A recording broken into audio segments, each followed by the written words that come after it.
All right, good. Well, welcome to the Syndicate tonight. It is Monday, August 14th. Let a few more people in here. First and foremost, just happy to see Rod on the call. I am completely baffled. I said this last week when Rod started explaining the surgery to me, where they literally take your heart out, set it on a table, do what they need to do, and then put it back in. Not only did that mortify me, but I couldn't believe that was the process. So, Rod, thanks for sharing that. I'm thrilled that you're back and healthy, and appreciate all the conversations this last week. But by the way, I've talked to Rod every single day since his surgery, and I'm not saying that for my benefit. I just am blown away by his recovery process and his ability to jump on a phone and desire to jump on a phone and just go, "Hey, what's going on in the world?" So, Rod, welcome back. No Thank you, expectations. Jim. It is really good to be here, and I feel surprisingly well. And I appreciate everybody's comments. I know a lot of you have followed me on Instagram, Facebook, and that sort of thing. And I want to do a shout out to all of you also for your willingness to just touch base. My goal is just to be authentic with all of this, so that people could learn, from whatever's happened to me, and part of it's hereditary and part of it's poor lifestyle in my past. So I just want to share that journey with as many people as possible. And if it's helping someone out there, or if you've got questions, believe me, I will tell you, Jim, I know this makes you kind of queasy, but I have pictures of the doctor holding my heart because I signed a special form. And I have pictures of what was down my neck for 2 days, going straight into my heart from my neck while I was awake. It's pretty incredible what the science has done. And for that, it's a blessing that we live in this age, or I probably wouldn't be here today. So I just appreciate everybody here. And there are so many lessons to be learned through this whole process. You're going to be getting them as it comes.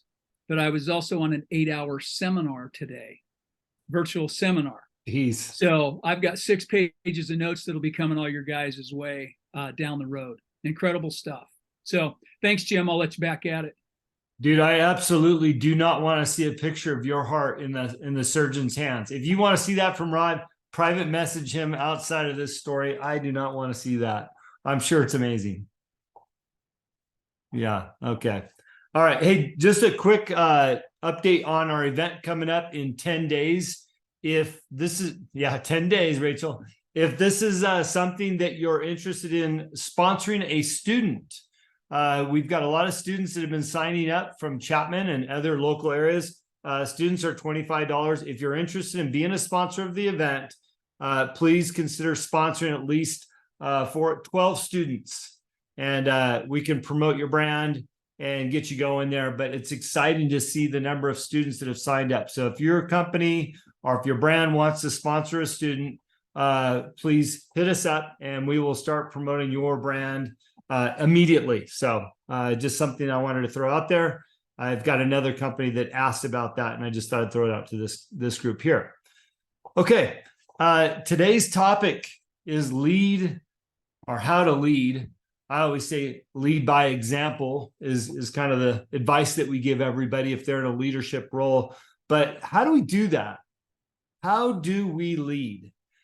And this has got to be one of the most overlooked areas when you're starting a company, and all of a sudden, like, well, I need an employee, I need some help. And the next thing you know, you've become a leader of people, or a leader of vendors or contractors, or you've been promoted from the ranks into a leadership position. And depending on who you work for, you may not have any training on how to be a leader. So I'm going to throw 10 bullet points your way on how to lead, and maybe a little personal stories within some of those, but it's quite a bit. 10's a lot. And I would suggest taking some notes. And, if you're already a leader, these are great reminders to look at your own habits and ways of conducting business, and just double checking. Do I do these things still? Or have I missed that one? And so here's 10. All right. Then the first one is uphold high ethical standards. In other words, set a strong example by acting with integrity and honesty. We talk about authenticity a lot, not only in your work, but in your personal life. we have become so transparent in this day and age with social media.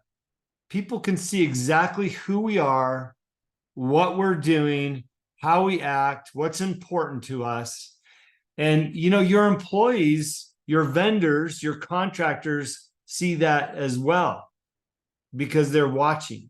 So don't say one thing at work and then go do the opposite on the outside. Just a sidebar. I just love, you know, sometimes you get in your social media feed and it's somebody that has somewhat pornographic style material.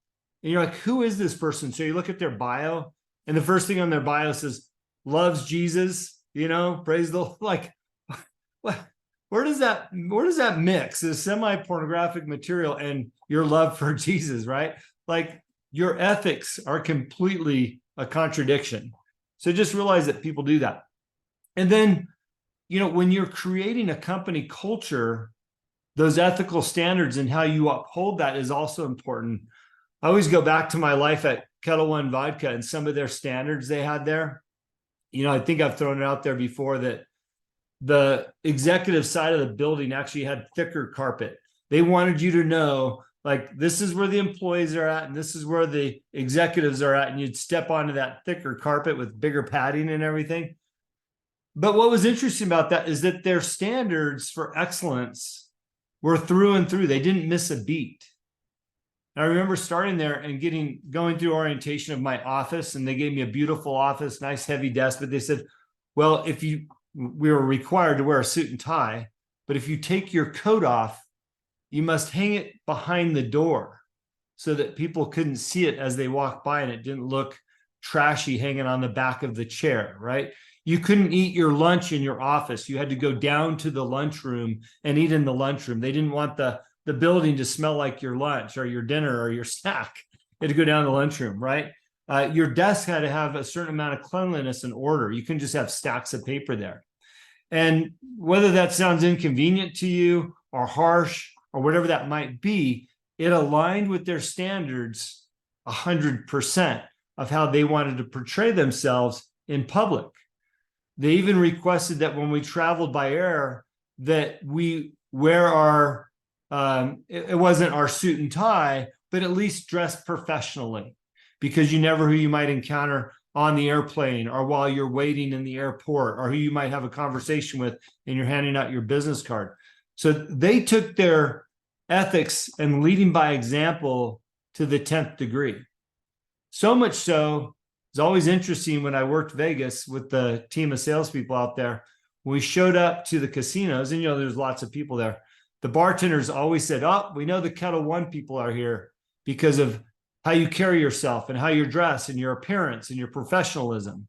And it felt good that they recognized that. So number one was uphold high ethical standards and what that means to you, right? I hinge on more on integrity and authenticity now, as opposed to thick carpet and suit coats, but it's all important.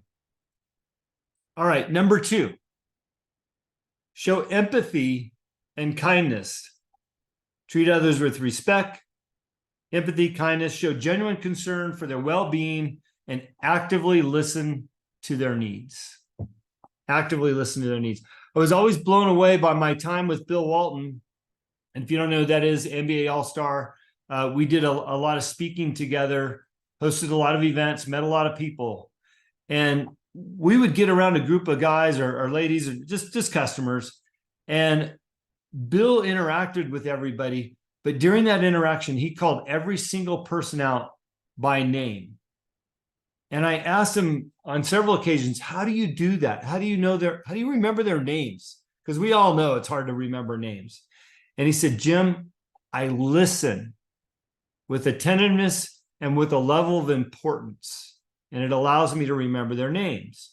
So when we talk about showing empathy and kindness and listening to people, in this case, it's listening to their needs, but that importance of listening will give you the skill set to understand what they're really asking you for or what they really need.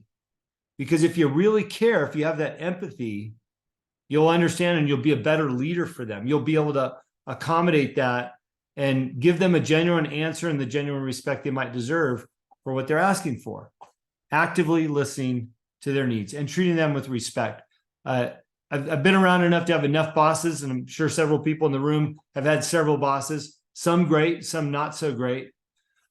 Usually the ones that weren't so great are the ones that aren't listening, that aren't empathetic, that aren't kind.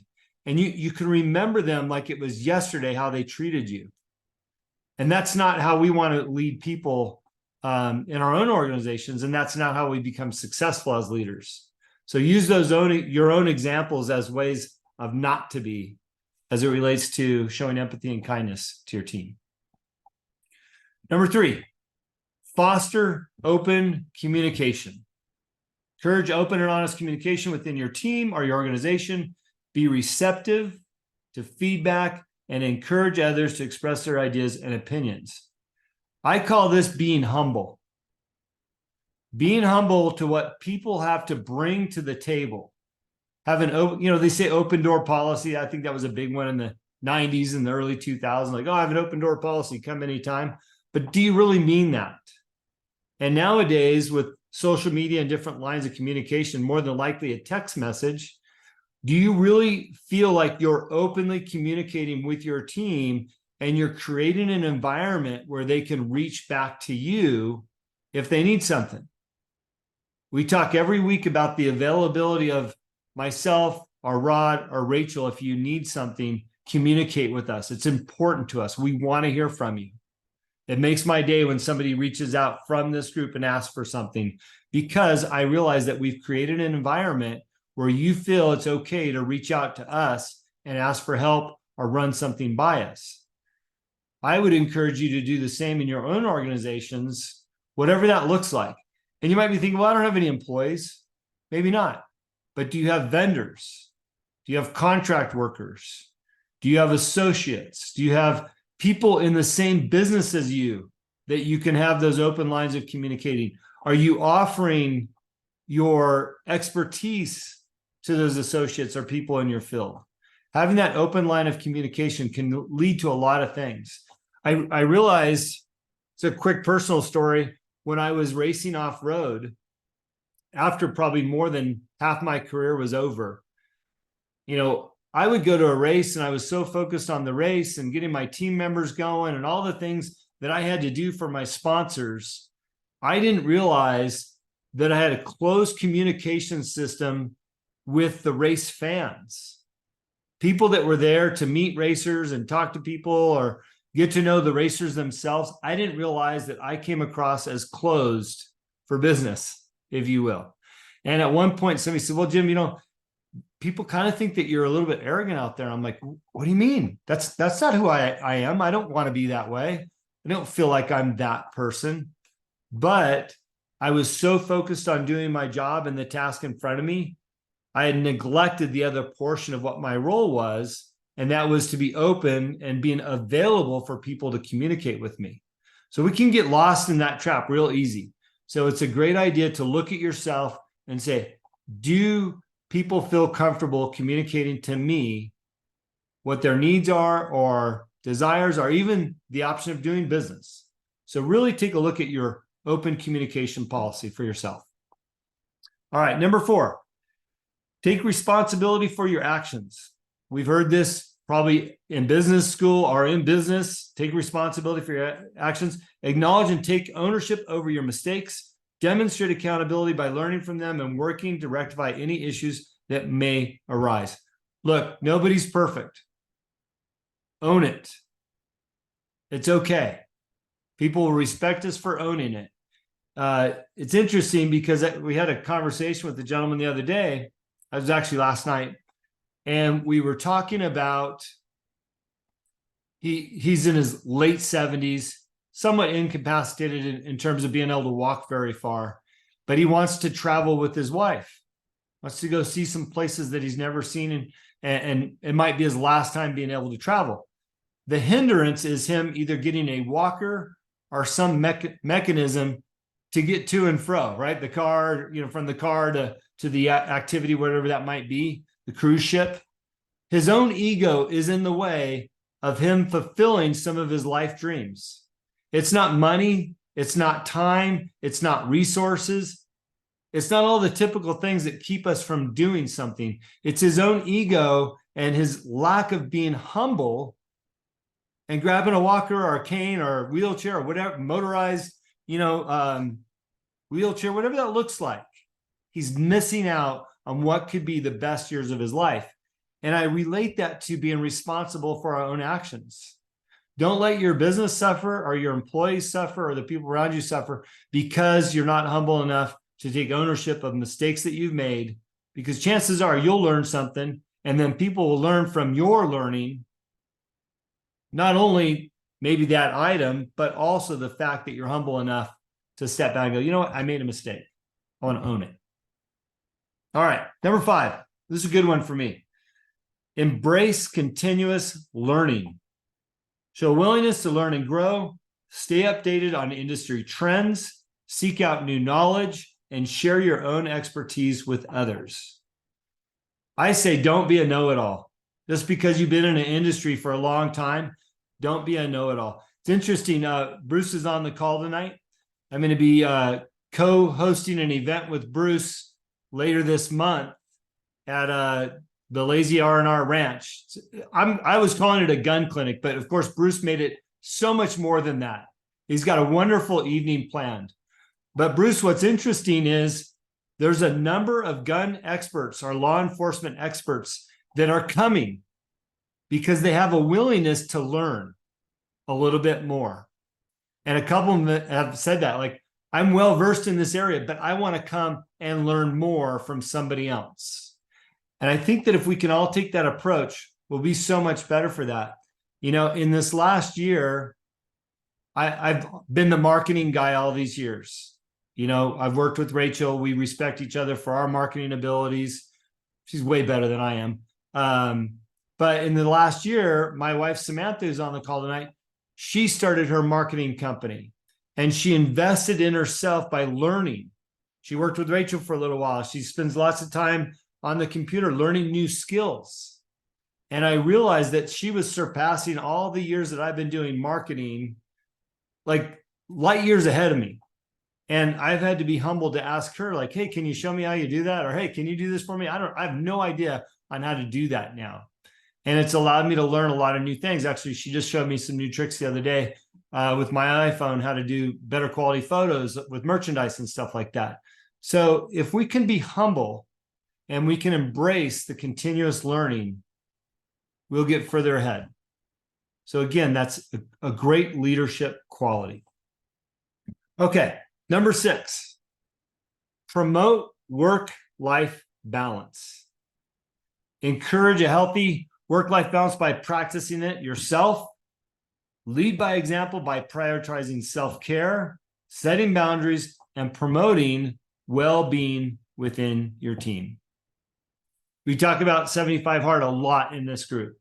I think it's such an important program for not only my health, but other people's health that has tried the program because of the benefits. I know a number of people on this call have done that. But your self-care is so important. It's interesting. Rachel and I go back and forth when she's on program, when I'm on program. It's like the calls start flying at 5 a.m., California time, or 4 a.m., because it's 5 a.m. Montana time for her. We know because of the routines that we put ourselves in that we're better because of our own self-care. Same thing with Samantha when she's on program here at the house. Like, I'm chasing to try to catch up with her. Self-care is so important. As a leader, though, we need to set that example for our team, for our vendors, for our contractors, for expectations of others. And we should encourage better self-care for everyone. And what I mean by that is eating healthy, having some type of exercise routine, getting off the phone, spending more time in communication, more time reading books, educating yourself. Those books aren't for show behind Rod and I and Rachel, even if she's at her parents' house. Right? So the importance of that, setting boundaries, knowing when to say when. Okay, I've put in my day, time to cut it off and go spend time with my kids or my loved one, my spouse, whatever that looks like for you, but setting boundaries for your work day. And I would say over the last 5 years, that's probably been one of my bigger challenges, especially working at home, new exciting projects, pushing the envelope a little bit more. I've had more than one conversation with my wife going, hey, dude, time to step back from the computer. Come downstairs. We're down here, right? So setting boundaries and leading by example is the great way to promote work-life balance for you and your team. Number 7, seems a little bit counterintuitive to the last one, but it's equally important. Okay, embody a strong work ethic. Demonstrate dedication and commitment to your work. Show your team the importance of hard work, discipline, and determination through your action. I used to be that person, first to work, last one to leave. I don't think there's anything wrong with that if you've also found that home work life balance. But setting an example of what, prioritizing a strong work ethic looks like. I couldn't think of a more important thing in this day and age, and that is work ethic and showing what that looks like, because we are losing that on a daily basis with the younger generations. As a business consultant, I see a lot of companies that I work with can't find help. Nobody wants to work anymore. Or you get the workers and nobody wants to work, that hard, or they can't believe that that's what they're being asked to do. Whatever those tasks are. We have a completely different mindset in the workforce. And the only way that's going to change is us as leaders setting the example of how companies run effectively, efficiently, but with that strong work ethic. There's still great companies out there that do it. You see it, great. Always the great example is In-N-Out and some of the other companies out there. I was proud to see last week, one of my clients, Taco Bell Montana, which is the guy that owns the franchises across the state. I went into one of his stores. We've been working on PR, social media, fundraising efforts, communication about what they're doing the last 3 months. And he had a full house of employees and a full dining room of customers. And his workforce has done a complete 180 from 3 months ago when we started. And it really took a group effort on everybody's part, from top to bottom, and the outside vendors, including the social media and the PR that we've been doing on our side. But it felt great because I could see that strong work ethic was beginning to take shape in this restaurant. And I hope they can continue it on. So I realize it makes a difference when you set the example. Number 8, collaborate and foster teamwork. Encourage collaboration and teamwork by actively participating in group projects and initiatives. Promote a sense of unity, cooperation, and trust amongst your team members. I think oftentimes we get in these silos of our department, and this is what we do. We don't do that over there. But oftentimes, if you can break those silo barriers, you'll find that collaboration will get you much further. I was known at Kettle One during that career as one of the few marketing people in the industry that collaborated with the sales team. How do we leverage our marketing for more sales? It seems like a simple thing to talk about or a thing to collaborate on, but the bigger the company is, the less they do that. They want to have these silos because everybody's climbing that ladder, and God forbid if I talk to the other department, we got to do what we do, not what they do. And you'll find that by collaboration, you'll get success. And so what I've carried with me in my career is always collaborating my marketing efforts with the sales team and how we generate sales and how we communicate back and forth by what's important to them, and actually spending time in their shoes doing what they do. Because by doing that, I can market those products better, or I can find the dollars and cents that we might be looking for to get ahead. So collaboration is so key. Don't be afraid to break those corporate walls or those barriers that might exist in your own industry, whatever that might look like. Okay, a couple more, then we'll do some Q&A and some thoughts from Rachel. Embrace diversity and inclusion. Create an inclusive environment by accepting and appreciating the diversity of your team members. Encourage diverse perspectives and ensure everyone feels valued and included. I'm not talking about the narrative that we're seeing in the political environment right now. I'm talking about a varied opinion from different people. Not being afraid to listen to somebody that's at, brand new employee versus somebody that's seasoned. I love that Sean Fuller's on this call. I mean, young man working for a big company, they've chosen to include somebody that brought some skill set to the table, even at his young age, right? That company was smart, taking somebody on like Sean Fuller. And that's what I mean when you look at diversity and inclusion. I'm not talking about the color of your skin or how you identify, whether male, female, or whatever. I'm talking about looking at people and the resources that they bring and not being afraid to break those barriers. All right, number 10, practice effective decision making. Making informed decisions based on careful analysis and thoughtful consideration of consequences. Involve others when appropriate and explain your decision-making process to inspire confidence and trust. I want to break this into two parts, okay? Effective decision-making comes from knowing your business. If you understand what your business is, what you sell, what you do, making decisions shouldn't be something that you deliberate over for a long period of time. Make the decision, stick with it, move forward, create forward momentum and progress. Don't be paralyzed for your inability to make a decision. Be willing to live with the consequences one way or another. And if it's the wrong decision, then pivot. And don't wait a long time when you're in the wrong lane either. Admit, like I talked about earlier, hey, I made a mistake. We're going to pivot back, or we're going to pivot again because that was the wrong direction. But don't get paralyzed by your inability to make decisions. Okay? Know your business well enough so that you can do that. And if you don't know your business well enough, then it's time to study up and understand what you're doing and why, because the decision process should come easy. It's just like we talk about giving speeches in front of other people. If you know what you're talking about, giving a speech is the easy part. The content's the easy part. It's probably getting up on stages, which is the hard part, but most people are so nervous about what they have to say. Well, if you know your content, shouldn't be a problem. Same thing with making decisions. Now, part 2 of the decision-making process, and that's inspire with confidence and trust.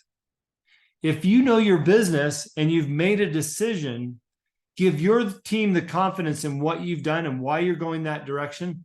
And don't forget to include them in the why. So often, companies will make a shift, or entrepreneurs will make a shift, and they won't give their vendors, their associates, their community, whatever it looks like, the why, because oftentimes that why makes more sense once it's understood by all parties and there's less pushback. Give you an example, and then we'll go into some Q&A, as well as Rachel's thoughts. The ranch that I'm consulting for has a boarding facility with 50 horses.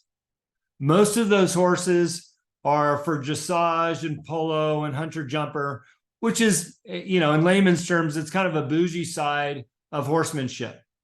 A lot of talent over there.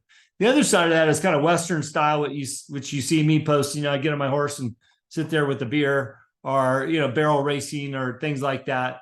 Two different worlds. Now, we needed as a property to bring in revenue. And what that meant was taking this beautiful facility with 3 different arenas and utilizing one of those arenas for events. Now, these boarders have not seen an event at this property, more than likely, since they've been boarders, because they haven't done any live events here for over 6 years. So what we had to do is facilitate having an event there and then communicate to the boarders why we're doing events all of a sudden. And the reality is this facility was purchased by the new owner to create community, to be a resource for people in the direct community that we live and work in, as well as by having events here and increasing our revenue, we can maintain our low cost of boarding at the facility. So guess what? When we told the boarders, hey, we're going to host events, because it creates community and it's a resource for our community where you live. And by bringing in revenue through events, we can keep your boarding fees where they're at today instead of raising them with the high cost of living. They were thrilled. All we had to do is give them the why. And now when I talk to the boarders during these events, they're repeating to me how great it is that the communities come out for this event. I met some of your neighbors. How great it is that the community from down the road now has a place to go because we've effectively communicated to them the why we made the decision to host events. So use that as an example for why you should communicate effectively with your changes in your own business and direction. So Rachel, you want to give it some overview thoughts, and then if you've got questions, start raising your hands. We'd love to hear from everybody. Okay. I was taking notes while you were talking because there were things where I was like, oh, I want to dive into that. So first, I loved what you were saying about the culture at Kettle One, how they had rules about like where you could hang up your jacket, where you could eat your lunch, what you could keep on your desk. I remember that oh so well in corporate life. The Irvine Company was a client of mine for a while. And even though I worked at the advertising agency, I kept an office in their office because I was there all the time. And there were rules, like you had to wear pantyhose. Like if you were going to wear a skirt, you had to wear closed-toed shoes. You had to wear a blazer. Like if you wanted to put a picture on your desk, it had to be in this kind of frame. I mean, those kinds of rules and structures and like guardrails were common practice at so many corporations. And I feel like nowadays that would never fly. Like the young next generation of up and coming people are just not playing by those rules at all. So, I mean, they've taken it way farther than just not following the rules. But they've like been like, great, we're not even gonna, we're just not gonna do it like one way or the other. So I thought that was interesting. We'd never talked about that before. That was fascinating. And then I loved when you were talking about the 75 hard and like the ebb and the flow and the rhythm to that. And I wanted to pop this up on screen just for a second to show you guys because I'm on day 30 of phase 1. So after you finish 75 hard, then it unlocks a 30-day like phase 1 challenge. So today's my last day of that. And I'm really looking forward to it. Anyways, and last night, kind of on a similar related topic, I was at dinner. Both my sisters are in town. One lives in Los Angeles and one lives in Virginia, and they're both in town right now with their kids. And we went to dinner last night, just the three of us, which is rare, never happens, right? It's a moment to celebrate, right? And they're getting margaritas, and I'm like, no, I'm on program. You know, and Andy Frisella talks about the fact that sometimes, like when he first started doing the program, he was like, oh, I can't go to that football game, or I can't go to that birthday because I don't trust myself to say no. So here we are, we're sitting at this like little Mexican restaurant. They're like hand making tortillas, you know, and I'm like, nope, like that's not on my diet right now. Like I'm not eating that stuff. I'm not drinking, you know. And this is, I think, what, like my third or fourth time through the Live Hard program. And so everybody knows, you know, it's not an uphill battle. I trust myself. I've established enough personal like trust and grit in myself that I know I can go to dinner and say no thank you and be totally fine. So, and then in contrast, one of my sisters is sitting there and she's got 2 young kids and she's like, I don't do any self-care. I don't have time for self-care. And I'm like, oh, how can I help her? Because, you know, we all need to make time for self-care, regardless of what stage of your life you're in, whether it's like young kids or you're between jobs or you're on vacation or you're giving to, you know, like different things in your life that need your attention. If you're not carving out that time to be the best version of you, you're not going to be the best for those people around you who really need you to show up 110%. So when I first started doing 75 hard and saying no to that extra carbs or no to the extra drinks or whatever, I was a better version of me. So I could be a better boss, a better, you know, business owner, a better sister, better mom, all the things, right? So I thought that was an important point to touch on, just from a female point of view, in to complement kind of, Jim, what you were saying. So I thought that was great. And I like it when you have 10 points. I feel like that helps keep us all on track here. Yes. Those were like the highlights of the things I wanted to say. Okay. Well, I appreciate it. By the way, congrats on phase one. I know you've attempted phase one a few times and you've nailed it. I have not finished the phase one yet. I think it's the cold shower that gets me. What's interesting while you're thinking about your questions out there and raising some hands is, when Rachel brought up the story I had about Kettle One and the standards of hanging the coat and all that stuff, because that was corporate life in the early 2000s, it probably all the way through the 50s into the early 2000s. We're talking about how to lead. And what's so great about those standards, now that's not how I would probably run my company, but that's the company I chose to work for. We knew exactly what the standards were from the leadership. It was crystal clear. Mm-hmm. And I think that's where we look at business nowadays, and things seem very convoluted. You walk into offices and like, what is the message here of this company? Or you meet somebody over coffee because they don't have an office anymore and they've got their tank top on. It's like, what is the message of this person and they're trying to sell me? Or you're on a Zoom call and people are in their bedroom with a messy bed behind them and a stack of dirty clothes and more than likely just woke up type thing, right? So I love leadership that has ethical standards in place, not only for the way that people conduct themselves, but standards in how they appear and what represents your brand.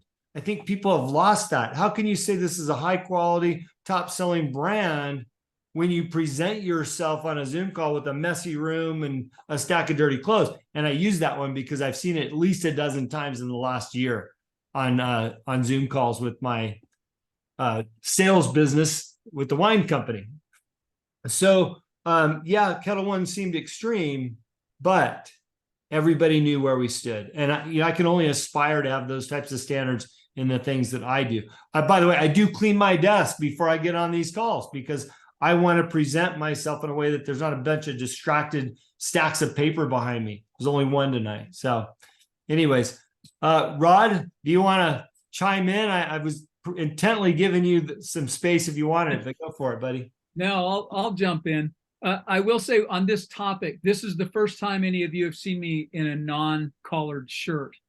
So, and there's a reason for that. So I'll take it. I have a couple of thoughts here. First, with leadership, we are all leaders. Even the young people, whether you're a leader or you think you're not a leader, you are a leader. People will follow leaders and they will follow people who are setting the pace or breaking trail. And that's, even if you're a thought leader, you're a leader. So you don't have to be a military general with battalions and the platoons and all that stuff. That's not what we're talking about. It's you lead everything. And the other thing was the leading by example. And I learned just today that one of the mottos of Chick-fil-A, this went to your number 7 point, embodying a work ethic. Chick-fil-A is one of their corporate policies is managers pick up the trash. It's a corporate policy. If you want to establish a work ethic, you can go deep. You can set those little standards. And when they see the managers picking up the trash, do you think the other people are going to pick up the trash? Mm-hmm. And what a great thing. The other thing I learned this today, it was quite incredible. And this was your number 5 point with embracing continuous learning. And one of the things I always hated when I was younger, especially in the military, was the know-it-alls. And I usually studied more and trained harder than most of the people in my upper command. And so I would get into tips, discussions when I knew the regulations better than they did. So I didn't like the know-it-alls, but I didn't become one. I just knew what the policies were and I knew them great. But I talked to a gentleman, I learned from a gentleman today.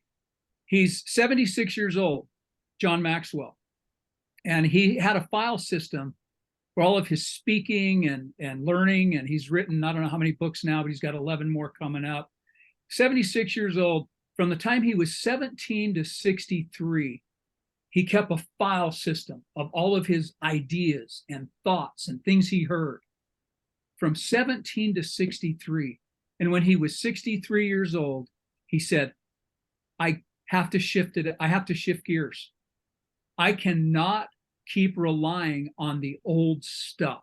And he actually hired some of his staff to come in on a weekend for 2 hours and haul all of his stuff away and not tell him where it was going. It was probably valuable. They probably could have sold this stuff on eBay for who knows what. They got rid of it. And he knew if he told anyone what he was going to do, they were going to tell him he was crazy. He needs to keep it. But he started completely over with fresh information. If he needed information, if he wanted information, he had to go dig it out. And this guy is incredible. You know, if any of us can attain that level of his knowledge and astuteness at his age, and he's still going strong. He's not even close to being done. So we have to stop making it easy on ourselves, and we have to push in to learn. We have to do the extra work to learn. And that was one of the most important things that I think you talk about with leadership, though. We can't do it. And the last thing I'm going to say, Jim, is this. And this was just a little brilliant alliteration that came to my mind on number 4. I called it brilliant because I came up with it myself, about taking responsibility, right? And if you don't take responsibility, you're a blamer. And I know we've all worked with people, we've played with people, we've lived with people who were blamers, right? They blame. And the other thing about a blamer, and this was the brilliant part, another B word, blamers are also the boasters. Do you notice that?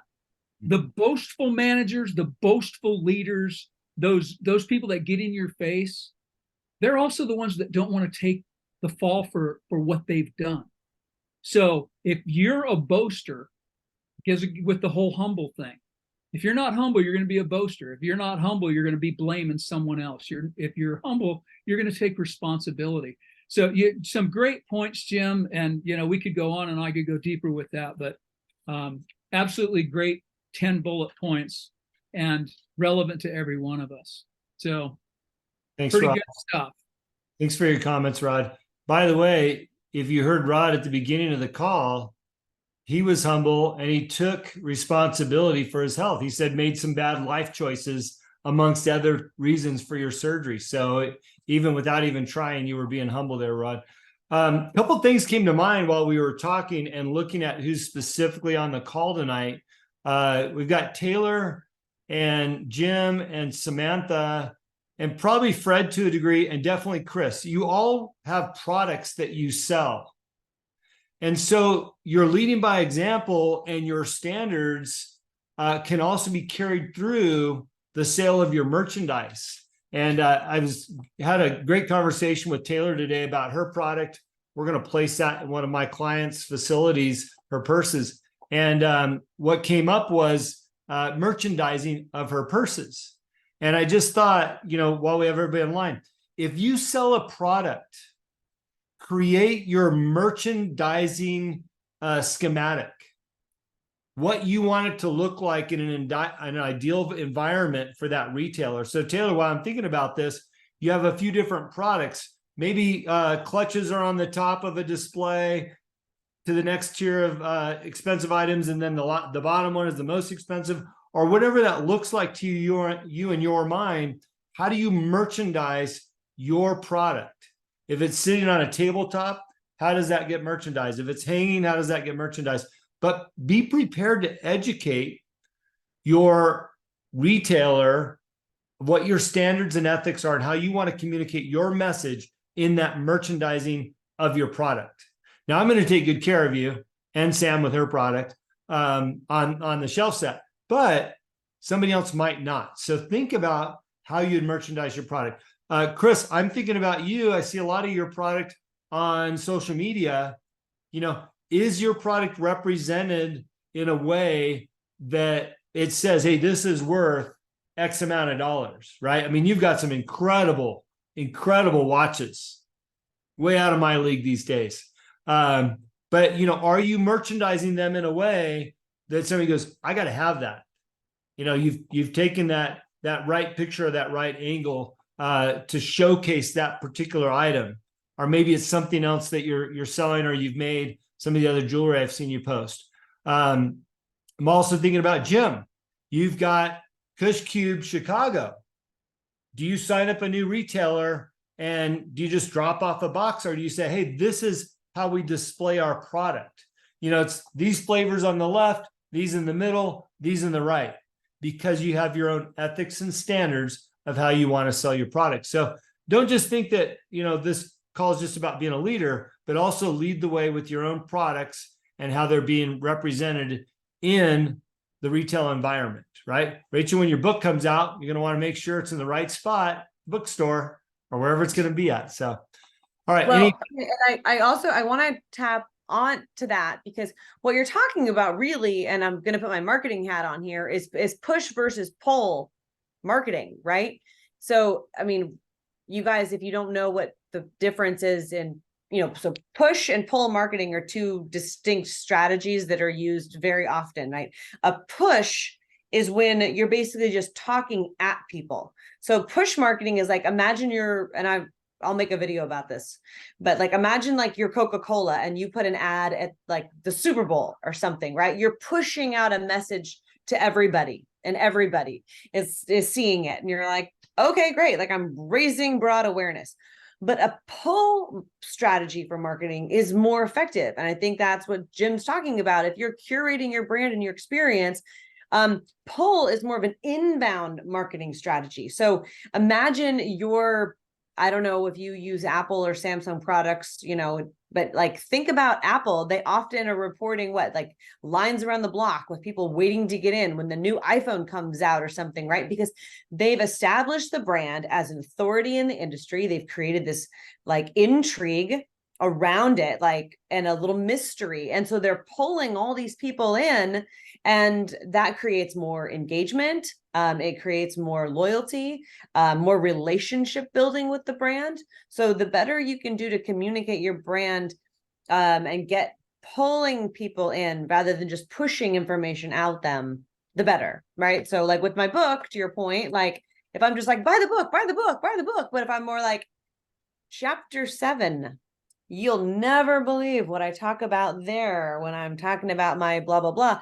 Then all of a sudden you're like, oh, I want to know what happens in chapter 7. Why won't she tell me? All right. Like, that's more of a, like, I'm pulling you in. So think about that when you're strategizing where you're putting your products, how and when you're doing that. And I'll do a video about this. I'll post it. I'll share it with you guys. Awesome. Thanks, Rachel. Thanks for connecting those dots. And that's a little bit what I'm doing here because, well, I'm doing a lot of pushing tonight because nobody's asking any questions. Sam, you kind of look like you got something to say. Do you? Well, I always have something to say. Yeah. But well, I had a big day that has nothing to do with like a question of what was really talked about today. But anyways, lots of things have changed in my life over the last couple months, in the sense of I've taken on homeschooling my children. And as I thought I was Superwoman, I was like, I got this, I got this big client, which is like my 7-day a week, no days off, 60-hour work week kind of thing. And then I have some smaller clients. And so I actually say that big client's a client, but in a sense, that one wasn't structured to my benefit, in a sense of I was an employee. And anyways, it's taken a lot of time from home. It's taken a lot of time from my values and everything else. And so over the last, I don't know, a couple weeks, things have not felt right. I'm, here on my phone because I manage social media as, my biggest push for my marketing stuff. And anyways, I realized that's what my kids are saying. This is what my kids are seeing every day. They're home from it's no longer summer. This is their permanent, they aren't going back to school. Right. And so anyways, today I left my biggest, well, employer, but it was, you know, in a sense, a client as well, because I was doing their social media, and that aligns with what I do for my marketing stuff. So anyways, I left today, and it was a really, really tough, hard decision, and it still is. And I'm actually, as you can probably tell, a little emotional about it, but we all have to see, here we are. Anyways, we all had to backtrack sometimes, and it's not a failure, but just doing what's right for your values in your home. And anyways, I didn't even think I was going to get emotional about it, but it was it was my big thing today. This was my first big like client or opportunity that got me to where I am today, where I feel successful in what I'm doing. And anyways, here we are, train wreck again. But anyways, we just need to focus on things that like don't fit right with your values in your home and how things are operating. And it's not a failure. It's a moving forward to being successful in my home and being a better mom. So anyways, there's my day. Sorry, Sam. Didn't mean to put you on the spot, but you know what? Number 6, promote a work, healthy life balance. She identified that. She took the right steps to do it. And as you can obviously tell, it wasn't very easy for her, and a big decision. Rod, did you want to chime in?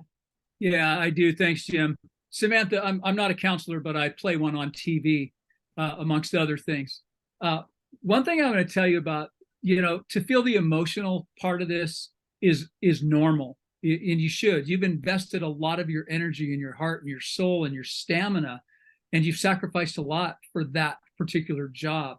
And so there should be some mourning in there, and that's normal. But the other thing is, even if you were in a bad relationship, right? We're looking at like a bad marriage. If someone's in a bad marriage, just because they get out of it and it's to their benefit and it's to everyone's benefit, there's still a mourning process that they go through. It's just normal. It doesn't mean that there's anything wrong or that you did something wrong. This is not failure. This is what success looks like, not what failure looks like. And success sometimes feels like failure, but don't get too confused. You're on the right track because you followed your heart and you followed your values and you did this for your family. So just some words of encouragement for you. You can mourn and still be successful and know you made the right decision. That's it. Thank you. Thanks, Rod. All right. I have to. I know we have like 3 minutes, but I can't not say something about it. I totally been there. It's so hard.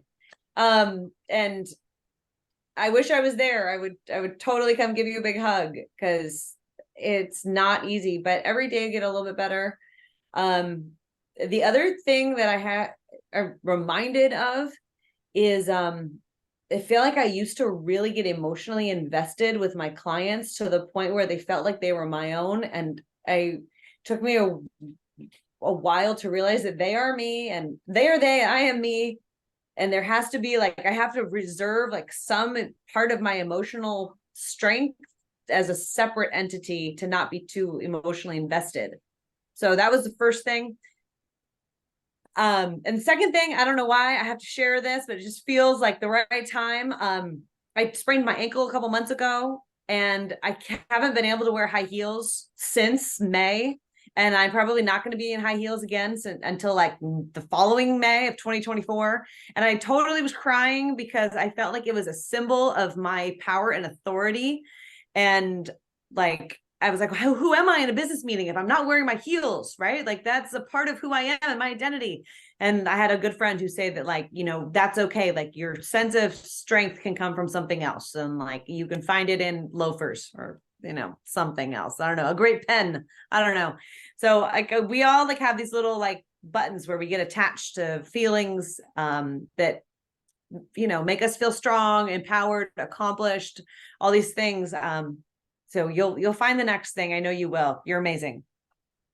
Who knew that the last 5 minutes of this call were going to be the best 5 minutes? Thanks, Sam, for bringing the emotion to it. I was dryly walking us through 10 points of leadership. Not best, emotional train wreck. I like thought this, I'm like, oh yeah, I can leave this it's no big deal. And then today, like, crash and burn. And then, you know, your employer is just like wholeheartedly super supportive and stuff, when I'm thinking, oh, this is going to turn out to a disaster. And here I was like, oh, there's no emotion attached. I am good. I just want to be a mom and I'm going to jam out of here. Right now, here, the whole day's been part of the other thing too, is I managed, I'll make it quick, but I managed 32 athletes, and I built these relationships over the last couple months that have just been awesome and incredible. And it's like, oh, like, so it's not just like the separation of like, oh, I did social media. Everybody's like, oh, what connection do you have with social media? Right.